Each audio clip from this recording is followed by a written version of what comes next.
Qu'est-ce qu'être autochtone en Nouvelle-France?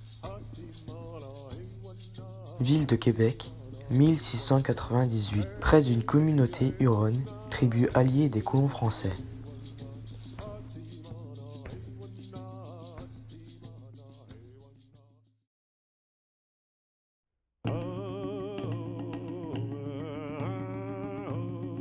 Ici, le chef huron, Niéouï-Séké Alinia, est en pleine chasse. Les autochtones étaient des chasseurs redoutables.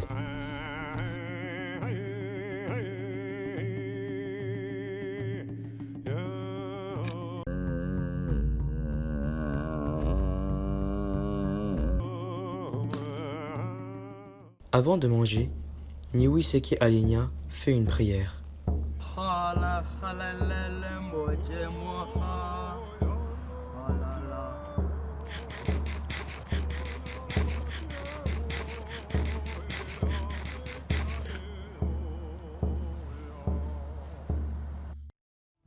Maintenant, les Français. Arrivés en 1603, les compagnies françaises installent des postes de traite en Amérique du Nord. Leurs objectifs étaient l'évangélisation et le peuplement du territoire. En échange, elles avaient le monopole des traites de fourrure. Ici, un Français et un Huron échangent des biens. C'est un système de troc. T'as les affaires, toujours. T'as les affaires là, ici. Le reste. Ici. On doit le tester.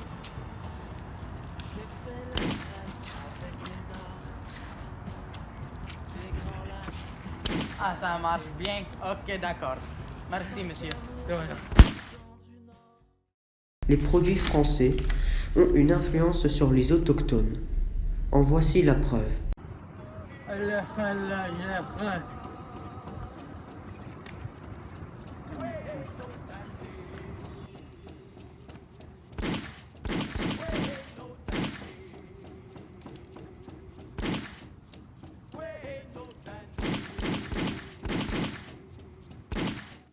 Cependant, la culture française a aussi une très forte influence sur les autochtones, notamment sur le déclin de leur société. D'abord, avec la religion. Les Français imposent le catholicisme aux Hurons et aux autres peuples autochtones. Ceci est une scène de baptême. Je bénis cet autochtone, Niéouï-Séké Alinia, comme croyant de Dieu et croyant de Jésus.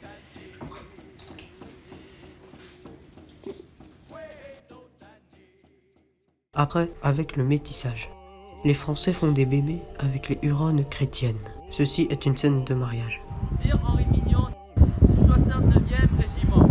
Acceptez-vous, Wabi Makadewa, Ikwe Mijin, Idu Desba, Diwali, Enkuta, Boa, Etu, Elan, Etieto, comme votre femme.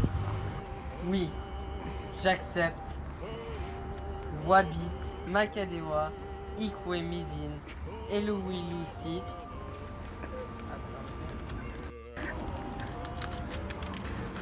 Desba Diwali, Enkuda Baou, Etu Elan, Enyeto, comme ma femme. Wabi Makadewa, Ikwe Mijin, Elouilousit, Desba Diwali, Enkuda Baou, Etu Elan, Enyeto. Acceptez-vous, Sir Henri Mignon, comme votre femme? Ouais, j'accepte Henri Mignon comme ma femme. Et dernièrement, les maladies. Les colons français apportent des maladies étrangères aux autochtones, comme la fièvre, la rougeole et la varicelle. La maladie se propage rapidement. La moitié du village de Niéouï-Séké Alinia est morte. Néanmoins, ce dernier a survécu.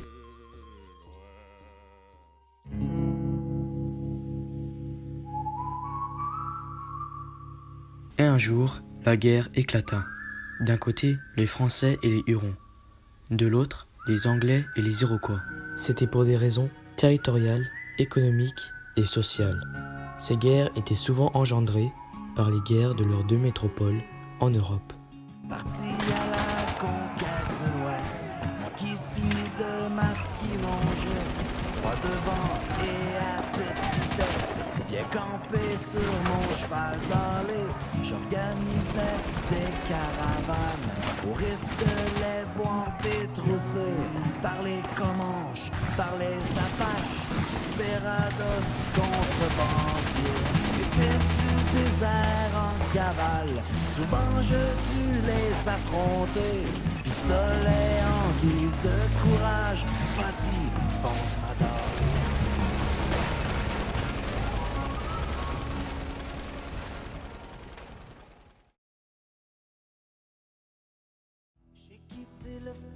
Plusieurs décennies passèrent.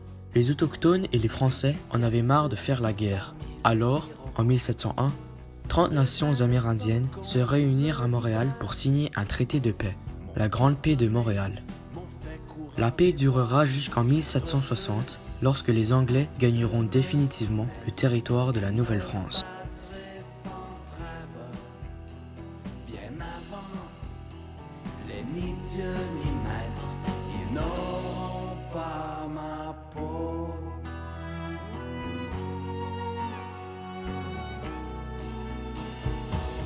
J'ai fait la traite avec mes dards,